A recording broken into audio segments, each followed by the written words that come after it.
I know many of us are just joining. So I think we should grant just a minute or two, not more than that, please. Just allow others to join. So let's just grant 2 minutes. I work at Federal Teaching Hospital, Katsina. I'm the Vice President of FEMSN and also the Chairman of the Educational Committee of FEMSN. So I want to welcome all our teachers, senior colleagues, students, and all other distinguished ladies and gentlemen to this webinar organized by the Educational Committee of FEMSN. The meaning of FEMSN is the Association of Fetal Medicine Specialists of Nigeria. And today, we'll be discussing an important topic because we know that postpartum hemorrhage is a major killer of our women and has actually been marked as the commonest cause of maternal mortality worldwide. It therefore means that all health workers that conduct deliveries need to have updated knowledge and skills in order to manage postpartum hemorrhage if it occurs. And we all know that every woman who is delivering a baby is at risk of developing postpartum hemorrhage. We therefore believe that this webinar will be useful not only to doctors, but also nurses, midwives, students, and any other person involved in taking care of women. Our presenter today is indeed a distinguished senior colleague, teacher, and mentor to a number of us. She's a professor of obstetrics and gynecology working at Aminu Kano Teaching Hospital, Kano, and also the director of the African Center for Population Health and Policy at the Bayero University, Kano. And importantly, she's also a strong member of this association at FEMSN. And she was specifically chosen to make this presentation because she's one of the researchers that generated the evidence that made the WHO update the guideline, which we're going to be talking about today. So we can say that today we'll be hearing from the horse's mouth. So since we're all here to learn, please let's put our microphone in silent mode and listen. And then once we finish, well, if you have any question, you can put it in the chat box. And then once we finish, there'll be opportunities to read out those questions for her to answer. I would say that after her presentation also, we'll take a very short presentation about FEMSN. So join me in welcoming our senior colleague, teacher, mentor, and researcher, Professor Hadiza Galadanci, and she can now proceed with her presentation. So Prof Hadiza, please go ahead. Thank you. You're welcome. Thank you very much, Professor Jamil Tuku. You introduced yourself from Katsina, is it university, but you know you're actually from Aminu Kano Teaching Hospital, Bayero University, Kano. You can't run away from that. All right, so we just loaned you for a while, but you're coming back home, hopefully. So a very good, well, I'm used to saying afternoon, morning, because that's usually if you're doing more of an international presentation, but I think most of us are Nigerians, so a very good evening to all of us, and to very senior colleagues that are in this webinar, as well as our teachers, our students, our mentees, and our mentors. As stated by Professor Jamil, we're going to be talking about the updated WHO recommendations for PPH care and management. I hope you can see my screen. Jamilu, can you just read them? Yes, we can see. Okay, excellent. My presentation will go, first of all, trying to just remind us of the process of how WHO makes a recommendation, so that we know the process that took place before we got to where we are today. And then I will take you through the recommendations of the new recommendations of WHO and how did we get to that new recommendations. So that's how we're going to go. I will try to be very fast. I asked Professor Jamil yesterday how much time I have. really, if we're really going to go into details, it will take us more than 30 minutes, but I will try and make it within 30 minutes. So if you have questions, in case I don't explain things very well, just put them in the chat and then we can discuss. Now, when WHO is going to bring out a new recommendation or is going to update its own recommendation, it usually takes years. It takes months to years. In fact, I heard from the horse's mouth from one of the WHO that the earliest they've gotten an updated recommendation was about 6 months. But I would tell you, this particular recommendations took place, I mean, the updated recommendation from around May to probably December. That was how fast they were able to get this recommendation. And this is because of the importance of what we're discussing. So there are processes. There is a stated process which is clearly identified at the WHO Handbook for Guideline Development. And they have to go through all those processes. And the steps start with what are the priority questions. So for example, in this particular case of PPH, is there evidence that using correct measurement of PPH compared to the visual inspection doesn't make a difference? So you have to have a priority question looking at the PICO, P-I-C-O, so that you can actually do evidence, look for systematic reviews. So there were 2 systematic reviews in this particular recommendation. One looking at the accurate measurement and the other one looking at the bundle approach of treatment. And then when they get these systematic reviews, and there are groups of people that are responsible for this. So researchers are given this responsibility of looking at the systematic reviews and bringing evidence out. Now, when they bring this evidence, we have what to call I think they call them the Guideline Development Group. And in Guideline Development Group, didn't I go? Please, can we all have, maybe the secretariat can mute people? Sorry. So this Guideline Development Group, and it involves all the stakeholders, every single stakeholder that whether it's a midwife, whether it's a gynecologist, whether it's a researcher, whether it's a partner, whether it's women themselves, whether there's NGO, they come in as a group, and based on the synthesis, based on the systematic reviews. Can somebody mute Dr. Yakin? Please, we should put our microphone in silent mode, please. Yes. We're here to learn. Dr. Yakin Akede, I think is the one yes. I can get it, yeah. So you will they now synthesize what has been collected, and they now make recommendations. After the recommendations, you have another group that looks at the recommendation, the steering committee group that looks and see, is it really implementable? And then you even have an external reviewer, another group of external people that come and finally say, yes, this is considering every single, remember, WHO does not make recommendation for Nigeria alone or for UK alone or for US alone. It makes recommendation for the world.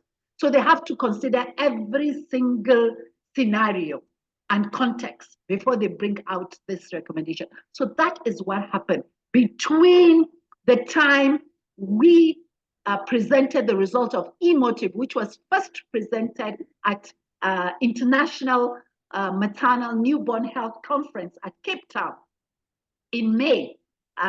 In May, we presented the results, and by December, specifically 21st of December, they launched and presented the WHO recommendations on the assessment of postpartum blood loss and the use of treatment bundle for postpartum hemorrhage. That is the new WHO recommendation, and that's what we're going to be discussing today.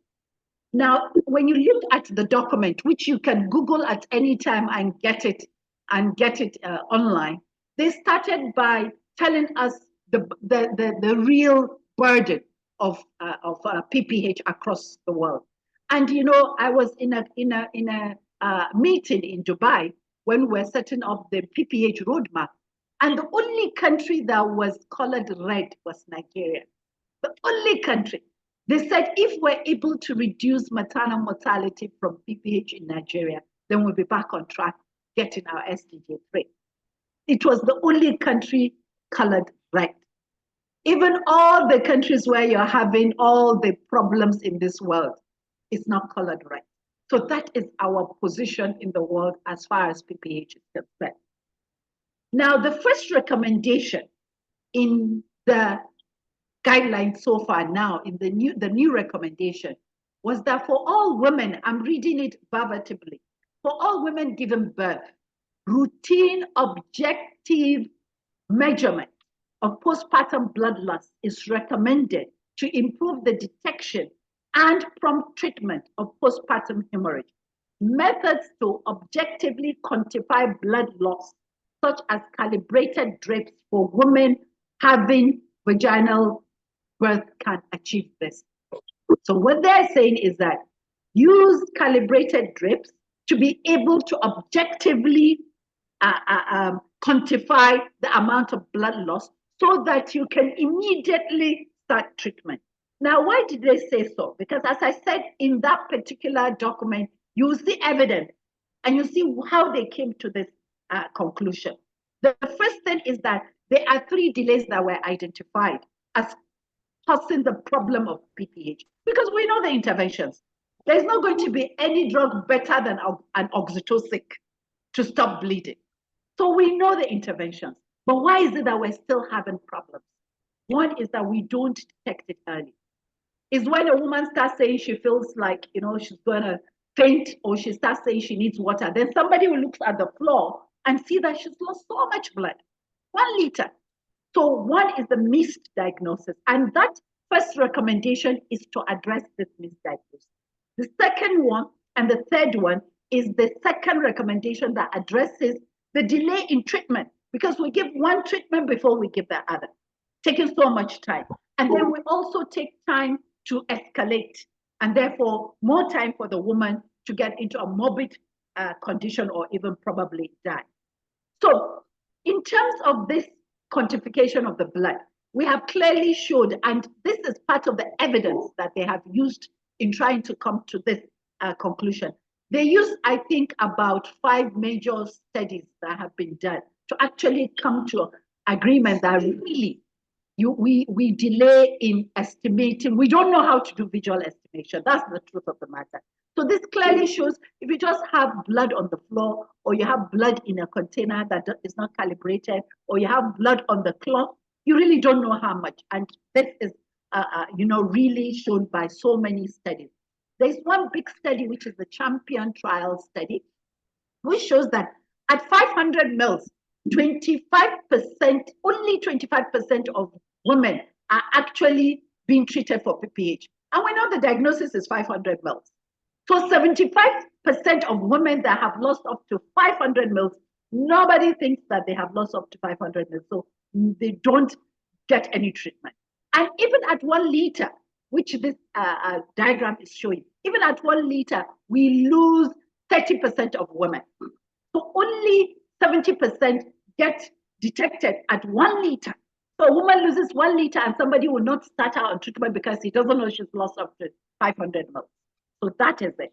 So there are various methods of actually objective calculation of or objective measurement of blood. And clearly in this recommendation of WHO, they say you can use anything that can give you objective measurement, but calibrated drip has been shown to actually do the job for you. So this calibrated drip that we have here is actually the one we use for the emotive trial. But there's so many others in terms of reusable ones, in terms of biodegradable ones, and so on and so forth. So WHO is now saying, please use an objective method to calculate the amount of blood so that you now get to the second recommendation. And the second recommendation says that a standardized and timely approach to the management of postpartum hemorrhage, which comprises of one objective assessment and then the use of the treatment bundle. All right? And then thirdly, the implementation strategy. These are the 3 things that they want us to have as an approach. 1, objective management, objective measurement. 2, treatment bundle. 3, implementation strategy. And they say the care bundle for the first line treatment of PPH should include 1, massage, which is the M in emotive, 2, administrative of oxytocin, which is the O in emotive, T, administrative of tranexamic acid, which is the T, IV, which is the intravenous fluid, and then examination and escalation, which is the E. So that is what emotive is all about. So you can see that emotive that was trying to address the delays is what they have now used to actually update our WHO guidelines. So this is it, the M, the O, the T, the I, the V, and the E. And that is exactly what the recommendation is saying. And looking at it here, you can see that the emotive bundle actually addresses all the delays. The E is the early diagnosis, and then the motive bundle is trying to do the treatment all within 15 minutes. What they said in the recommendation is that you can give the motive treatment within 15 minutes. And in fact, they said whether you give MOT, whether you give MOIVE, whether you give TIVO, the important thing, let our women get this intervention and give them at once. Give all the all these interventions within 15 minutes. Now, what is the clinical bundle? Because you see bundle mentioned over and over in the guideline. A clinical bundle is just a set of interventions that when you perform them, they give you the results you want. That's just what a clinical bundle is. And there's so many clinical bundles. Even in medicine, they have some clinical bundles for addressing, clinical conditions. So you give certain interventions all at the same time so that you can achieve, the desired effect. So the early detection is our first recommendation. And I know all of you, practitioners, obstetricians and residents and students, what we used to do is the visual estimation. So now what we're saying is use a calibrated drip. And then apart from the calibrated drip, don't forget your clinical impression. At times, a woman will come with anemia. She doesn't need to lose up to 500 mils before she starts having the complications of PPH. So once you have your clinical judgment that this woman has PPH or is going to have a complication, please go ahead and trigger the bundle. Don't wait and say, oh no, I've heard you have to go to 500 mils. In fact, for us, we decided at 300 mils in Nigeria. Other countries, they wanted to go to 500. In Nigeria, we said start at 300. As soon as the woman gets to 300, she's either sweating or her pulse is high or her blood pressure is low, or you feel this blood is rushing. Please trigger the bundle. Start MOTIVE. Don't wait until you get to 500 mils. So I've said it, you give it all at the same time. If you're the one doing it alone, we know the first thing we say in PPH care, even for students, is call for help. So that as you're giving oxytocin, as somebody is setting up light, somebody is getting the tranexamic acid, somebody is doing this, somebody is massaging, do it all at the same time. If you're only one, do one after the other. If you have hands, all get it done within 15 minutes. Now, forget about sequential treatment. And that is clearly said in the recommendation. You don't do the sequential treatment because you lose time, you lose some of the interventions are not done. And, time is of essence. Time is of essence. If you don't give it, a woman is losing. She'll get to a time that even when you can stop it, you can't. She gets into DIC, she gets into renal shutdown and all the other complications. We know the massage, what we do in the massage, it was very difficult for us to quantify how do you do massage. But we all know what is massage. You feel the uterus flabby, you massage it and it becomes strong. Remember, talk to your patients when you are doing the massage. Tell them you're doing it because you want to stop them from bleeding. It's very painful. We have had experience personally. People have know what it is to have this, uterus contract. It's very painful. So do it gently. Tell the woman you have to do it for her own sake, and tell her to even continue to do it herself. So the massage is there. Make sure you work. In fact, one of the key considerations in the recommendation is talk to your patient. Communicate with your patients. Have respectful care. These are all in the recommendations. Respectful care.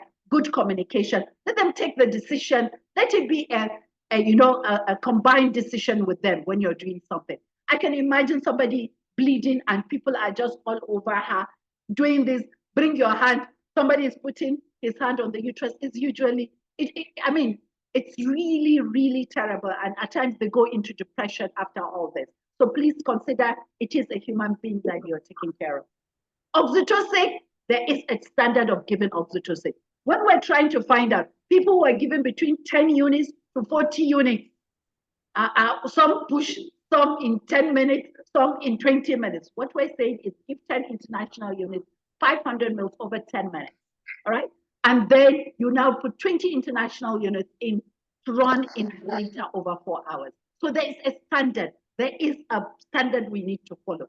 And then, of course, if you're using misoprostol, go ahead and use misoprostol, especially because we know the quality of oxytocin we have. So you can use misoprostol if you feel the quality of oxytocin you have is not as good. And then remember tranexamic acid. The woman trial showed that a third of women were saved using tranexamic acid. So please use tranexamic acid. And now with this WHO recommendation, a midwife, a trained midwife can give tranexamic acid because it's part of the bundle. And it is part of the tax shifting in Nigeria. Every single midwife, trained midwife can give IV tranexamic acid. Don't wait for a doctor to have to prescribe it. It's part of the intervention. Once a woman is bleeding, give her all the intervention, all right?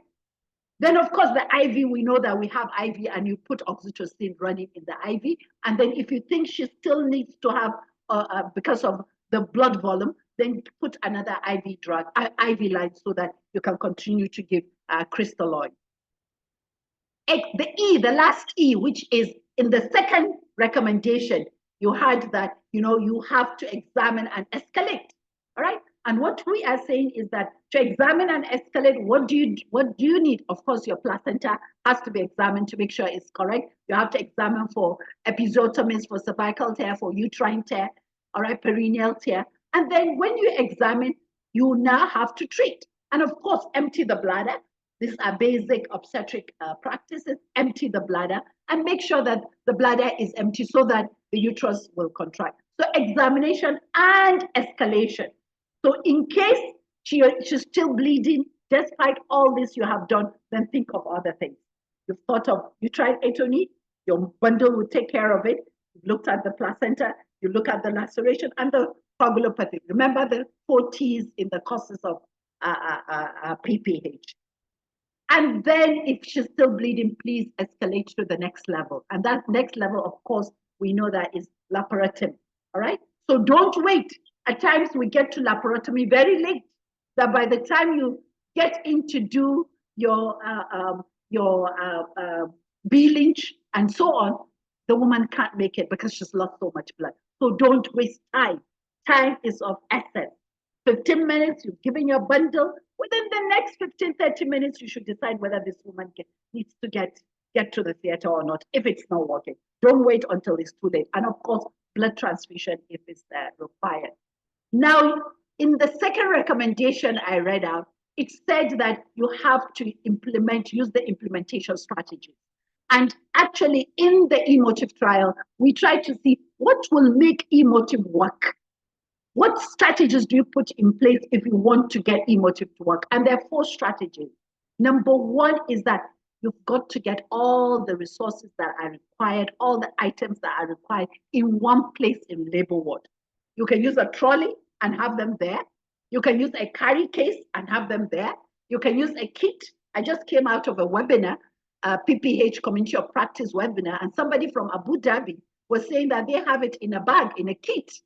And they have their oxytocin, their tranexamic acid, their cannulas, their IV fluids, all in a bag. So they carry that back to where the patient is and they use it. You have it in a trolley, you push the trolley. You have it in a carry case, you carry the carry case. Everything has to be there. It's not when you want tranexamic acid, you send somebody to go to the pharmacy or even to go outside the hospital to buy tranexamic acid. Or it's when you remember you need IV fluid, you remember you don't have normal saline. And therefore you have to go to the other ward or to go to the pharmacy or even the matron's office. Everything has to be there. You don't have to go anywhere. Just grab it and use it. The second thing is training. People don't like changing their practice. All these interventions and the recommendations that WHO is giving, there is nothing new. There is no intervention that is new. It's the approach of how we do the interventions we know before. So what do? It means you have to change the approach. And the only way to do that is training. It's so amazing that people have so much difficulty in changing a habit. But then as leaders, we need to get them to do that. And the other thing is champions. You need champions. And who are these champions? Champions are people within your own system that decide to take up this personally and ensure that it is done. So they're the ones that push people to do it. They're the ones that you can get information from. They're the ones that mentor you. They're the ones that supervise you. And then, of course, audit and feedback. I said there were key considerations in the recommendations. And really, all the things I've been saying are part of the key recommendations, making sure things are available, making sure you have your strategies in place, making sure that you updated your national guidelines, making sure that, you know, all these things, training. But there are two things that I wanted to bring forth, which is respectful maternity care. Please, let's provide respectful maternity care. WHO emphasized that over and over again. And then good communication. In fact, good communication between you and your colleagues. If you don't have good communication, you go and give a wrong treatment. And then good communication between you and the patient. And then between you and the relatives of the patient. So please, let's abide by, you know, these key considerations that were there. Now, I wanted to go very briefly. I think I have just about 4 minutes more, or even less, just to let you know that the result of the emotive that had made people to actually put it into the recommendations. We were in 80 hospitals across 4 countries, mainly in Africa, but Nigeria had half of those facilities. We're in 41 facilities in Nigeria. So the emotive data that the world is using, half of it is Nigerian data. And that really shows that if we don't roll out this and ensure that we implement the new WHO guidelines, people will leave us behind. And we are the ones that provided the data. So it becomes, you know, it becomes something that is mandatory for us to ensure that, you know, the new recommendations of WHO is implemented in every single facility in this country. The result, the intervention, half of the centers, like in Nigeria, 19 of the centers were intervention, 19 were control, and 3 were adaptive sites. In the whole 4 countries, we had 40 in interventions and 40 in control. And this table shows that they were equal in every respect, in the numbers of deliveries, in the numbers, the ages of the women, in parity, in cesarean section, in abruptio placenta, everything, they were similar. The only difference is that in the intervention, we had 794 women that had severe PPH out of 48,000 deliveries, giving us 1.6%. Whilst in the usual care, we had 2,139 out of the 50,000 deliveries, and that was 4.3%. That is a 60% reduction statistically. Now, another thing was that when we started, both the control and the intervention had about the same percentage of severe PPH, and that was hovering around 4%. You can see that the green is the intervention. By the time we spent 7 months, just 7 months doing this intervention, we had brought down the PPH, severe PPH rate from 4 to 1.6.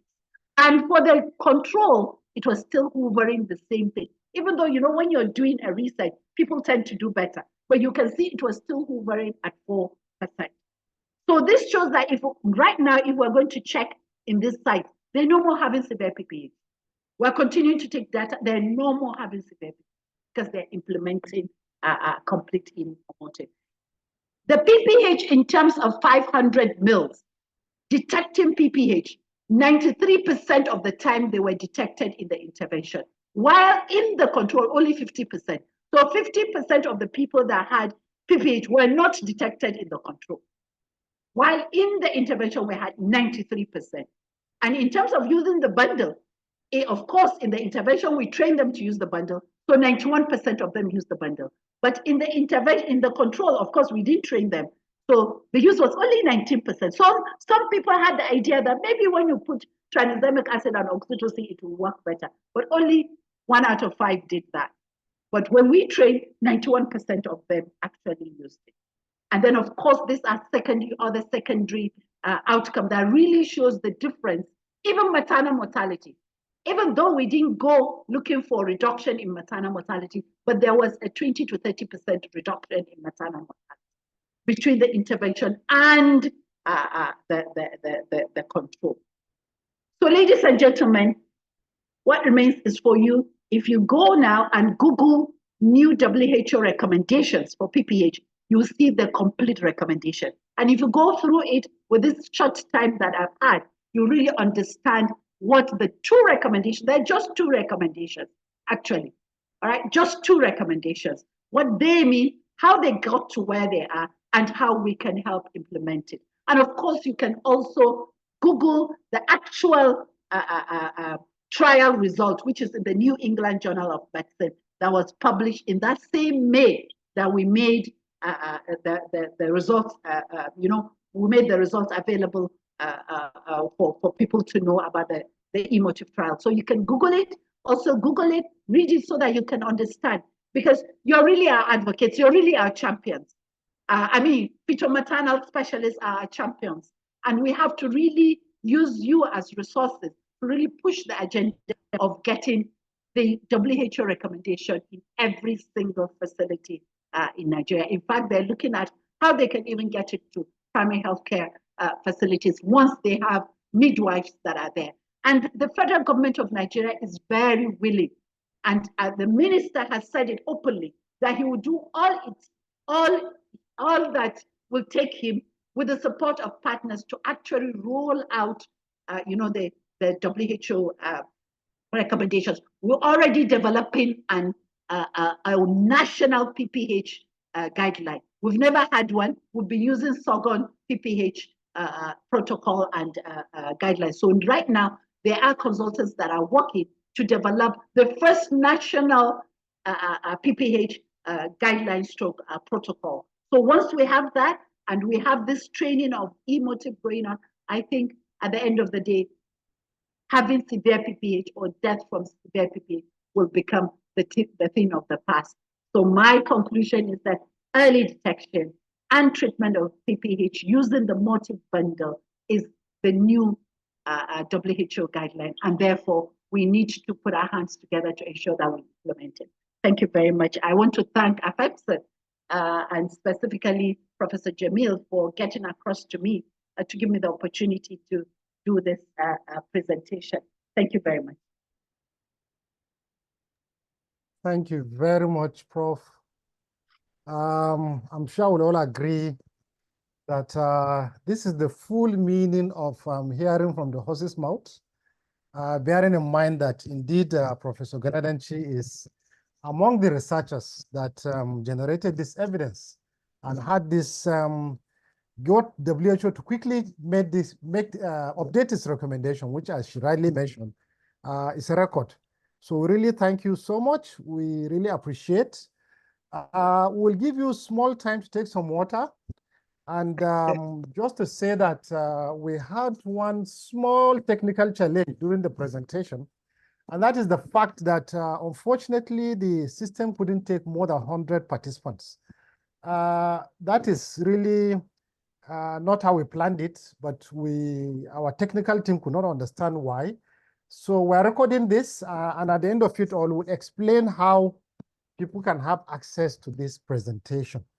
So like I said, we'll give Prof some little time, and I'll hand over to the Secretary of AFEMSUN, Dr. Bolurin Ehalaye, to make a short presentation. Dr. Bolurin, are you with us?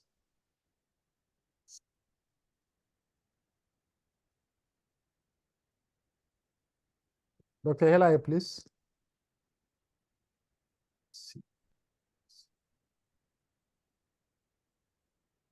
All right. Well, while he's working on his presentation, we have, like I said, we can all note our questions on the chat box. And there is one already for you, Prof Galadanci.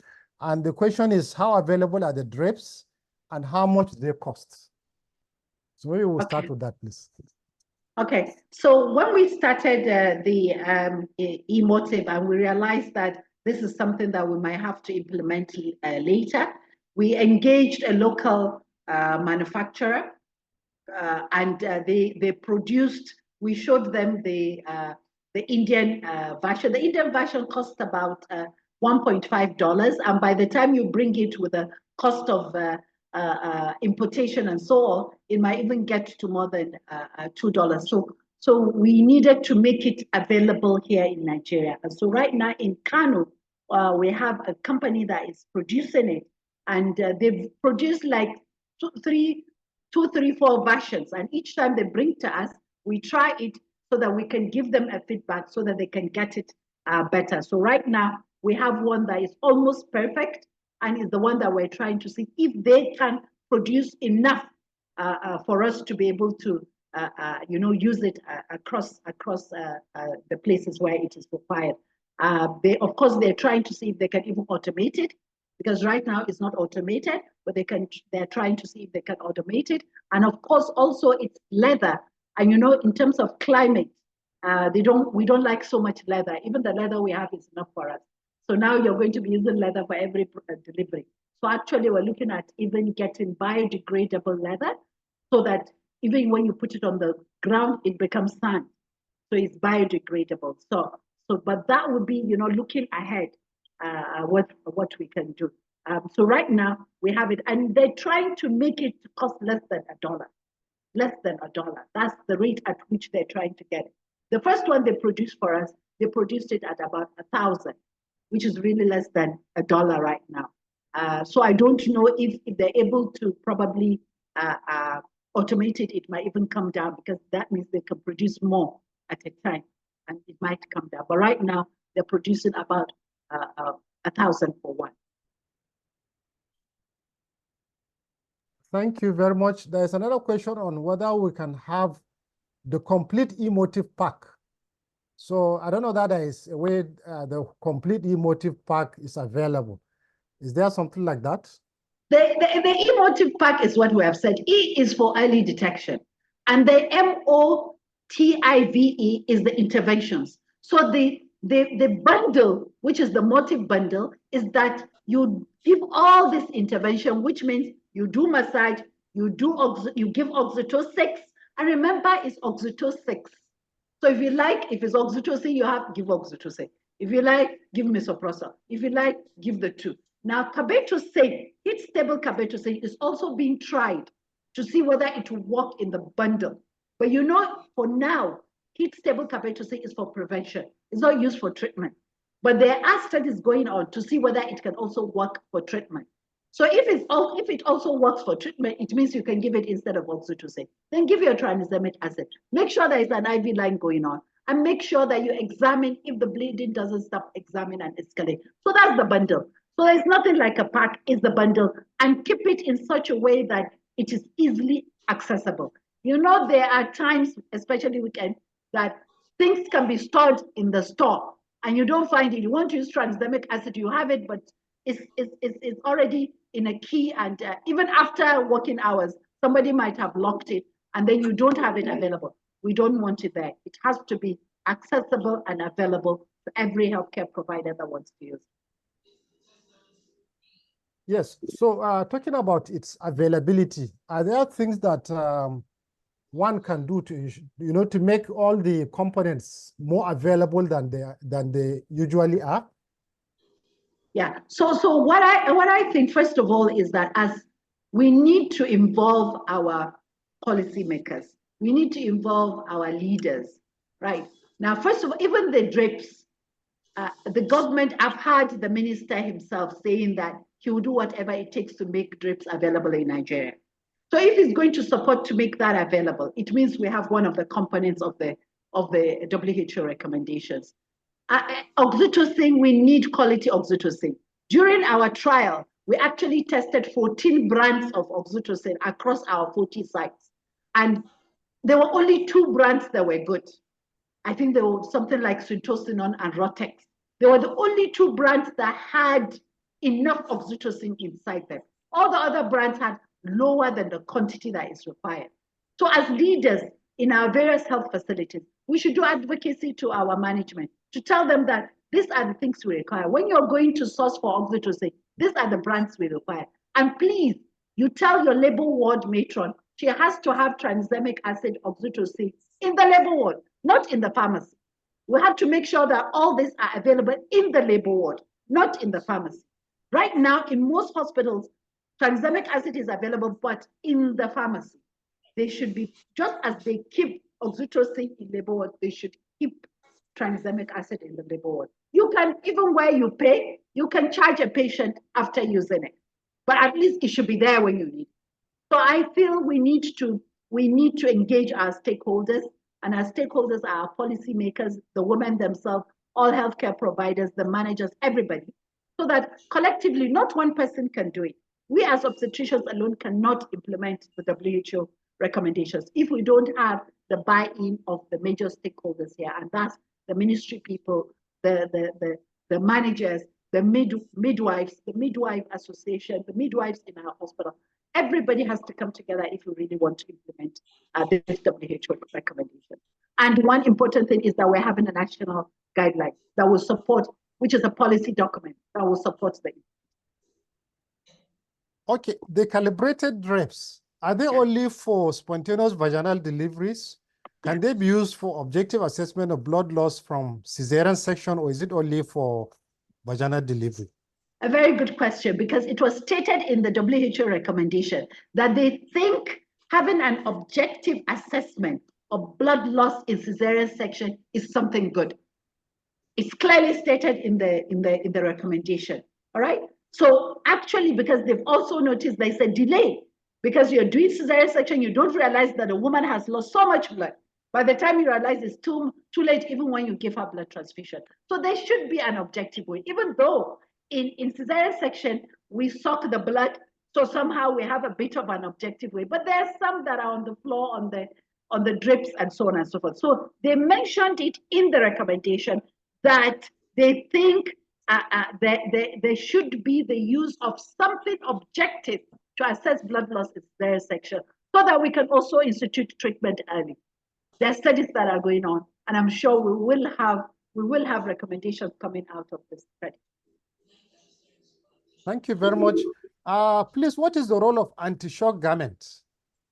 Does it continue to play a role, or has it been discarded?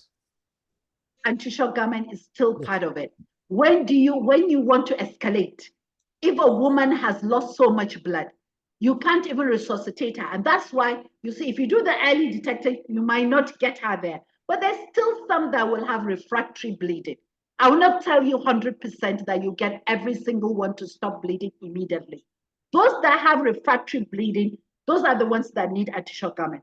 Supposing we're now saying go to the primary health care where you have midwives. You can only do emotive where you have midwives. When you have community health workers or you have environmental health workers, you can't do emotive.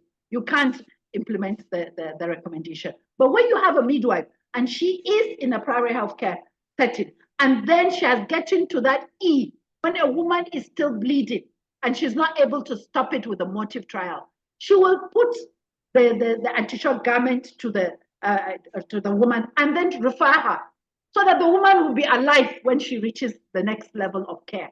If she doesn't put it, the woman will continue to bleed, and then by the time she gets to the healthcare, you will now certify her dead in the car, all right, in the ambulance. So we need anti-shock garment. You know what? In all our 40 sites, anti-shock garment is on that trolley as part of the whole bundle of care.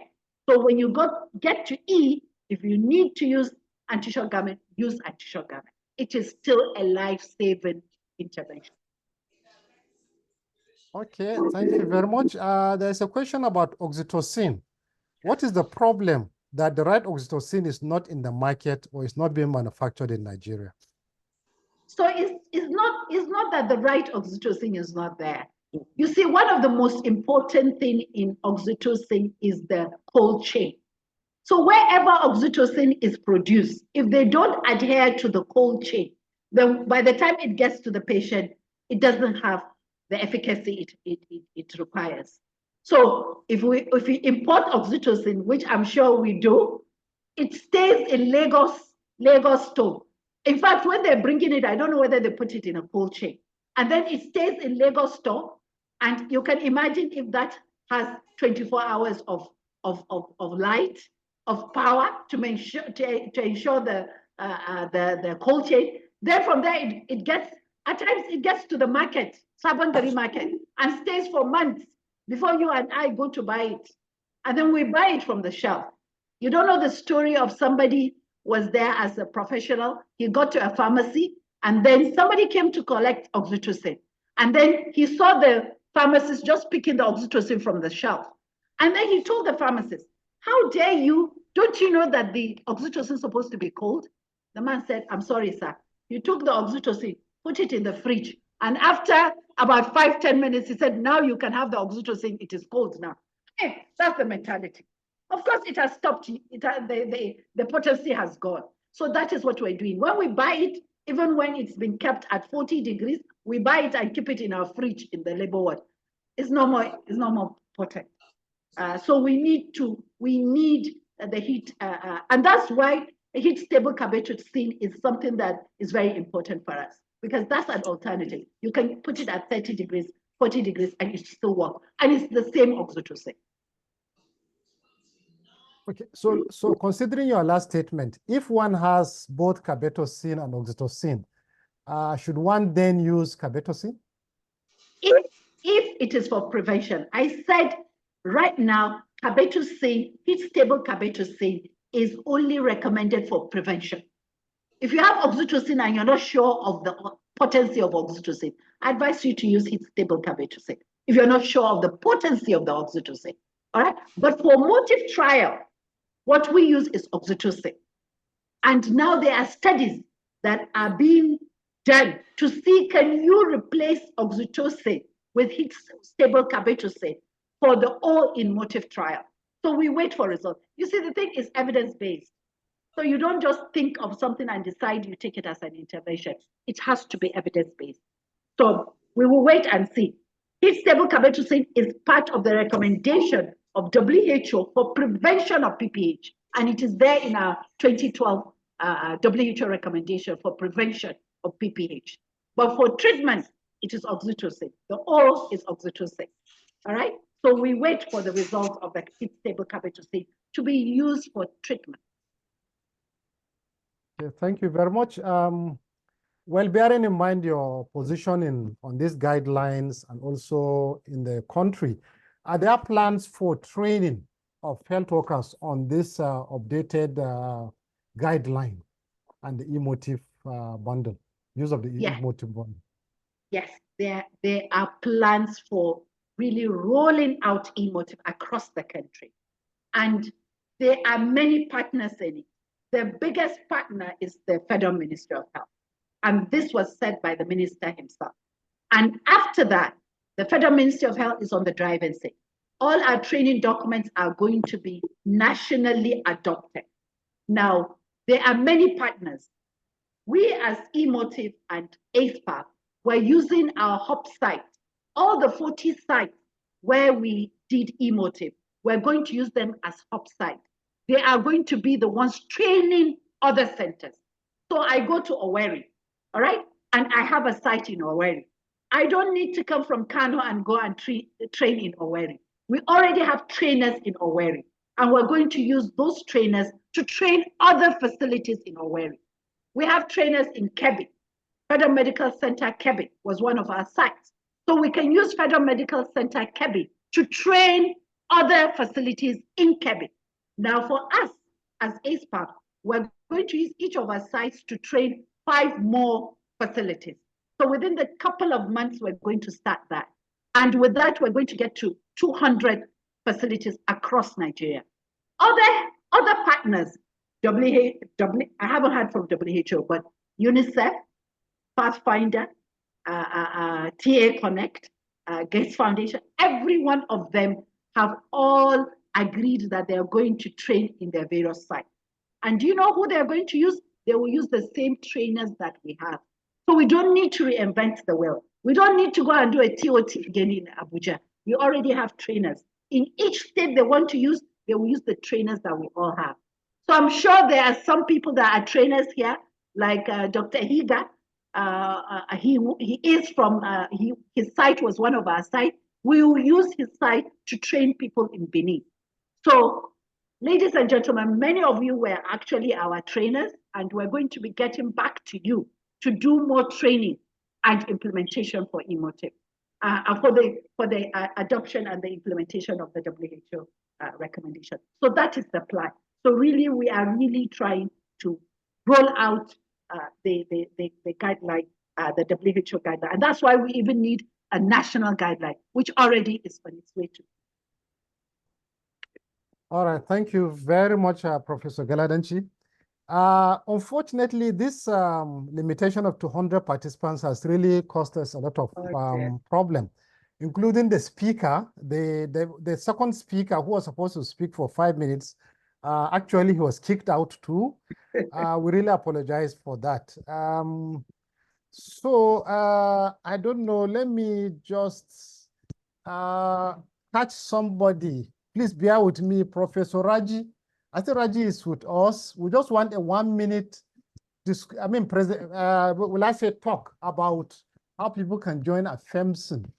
Professor Raji, sorry for catching you off guard. I know you can do that. Are you with us, Professor Raji?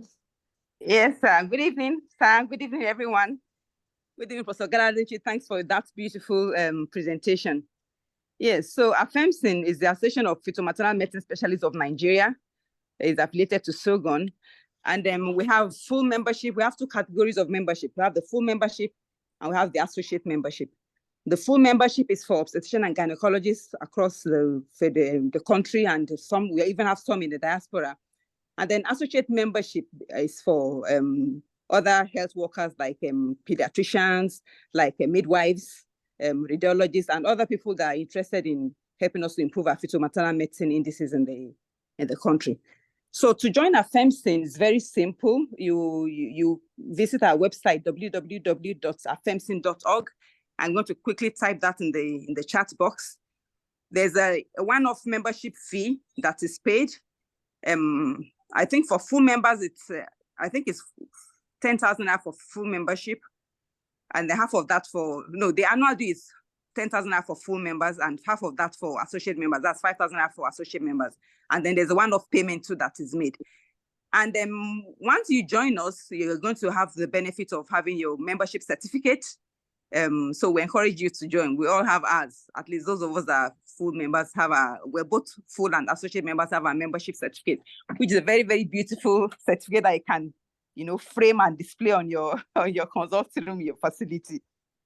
And then, yes, let me also invite you to our forthcoming conference in Port Harcourt. We're going to be sharing the flyers on our website, on our WhatsApp group. But you also find details about the conference on the website. The conference is going to be in July this year. So we have members across the 6 geopolitical zones in the country, and we also have some, majorly obstetricians and resident doctors, but we're hoping to get other partners like the pediatricians I talked about, the radiologists, and also the midwives to come on board and join us. So the website is available on the chat box. If you're interested in more information, you can quickly go there. I'm sorry, I wasn't prepared for this, so that's what I can give at such short notice. Thank you very much. Yes, thank you so much, Prof. Raji. That was quite educative. And most importantly, the website is where we'll put up this presentation. Actually, we have social media bundle. I'm saying bundle. Social media handle. Yes, the Emotive bundle has rubbed off on you. Social media handle. So we'll put this on Facebook, this presentation. And so for those of us that have not been able to join, please, if you have opportunity, go through our website and you'll get the link to watch and listen to this presentation. I really want to thank the speaker.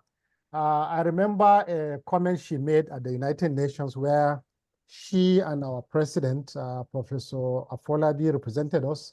And she mentioned the fact that just using research, you can impact a lot on many, many people. And I think this kind of research is a demonstration of that, because it's about to change how we'll manage women with PPH, reducing the number of deaths and morbidity among our mothers. So I think this is a very good demonstration of that statement. And I really thank you for this important initiative. Briefly, I would like to call on our past president, Professor Etuk, to help me come and thank the speaker. So Professor Etuk, sir, are you with us? Yes, sir. Okay, sir. Thank you very much for giving me this opportunity. Let me appreciate all those who have joined today. I know that we would have had a larger number than this, but for this limitation that we have, and we strongly apologize for that. I don't know how to start thanking this kind of worldwide recognized lady and member of AFEMSIN. Well, let me make an attempt. But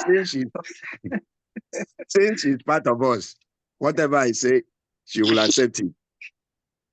Well, I don't think it can be better. She has given us from first hand what we were expecting. I'm not sure there is anybody in this midst that will leave the way he or she came in. We are all well educated. So, Madam, you are wonderful. You have done it very well. And we don't know what to say, except to say that thank you, because you are the owner of FMC. And FMC has come. FMC cannot do less. So we thank you for all that you have been doing. You have been representing us all over the world. And today you have shown us that you are capable of doing it. I would rather appreciate joining my past secretary to say, everybody here should key into FMC. With it, we have a lot to gain. Thank you very much. Let me also thank First Vice President. He has recognized me and he has represented us well, and all the members of FMC here present, and the new members I'm seeing who are joining us now. Thank you very much, and God bless. Thank you, sir. Thank you very much, our teacher, speaker, and all the distinguished teachers, senior colleagues, students, resident doctors, nurses, other health workers that have joined us. We hope it's something that you found educative. And most importantly, we look forward to you utilizing this information to improve your skills and knowledge on management of postpartum hemorrhage, hoping that this will help to reduce maternal morbidity and mortality. So thank you all for joining us. We look forward to another webinar, and by God's grace, we'll improve on our shortcomings against next time. So thank you so much. Thank you very much. Thank you, our speaker. Bye-bye. Bye-bye, everybody. Bye-bye.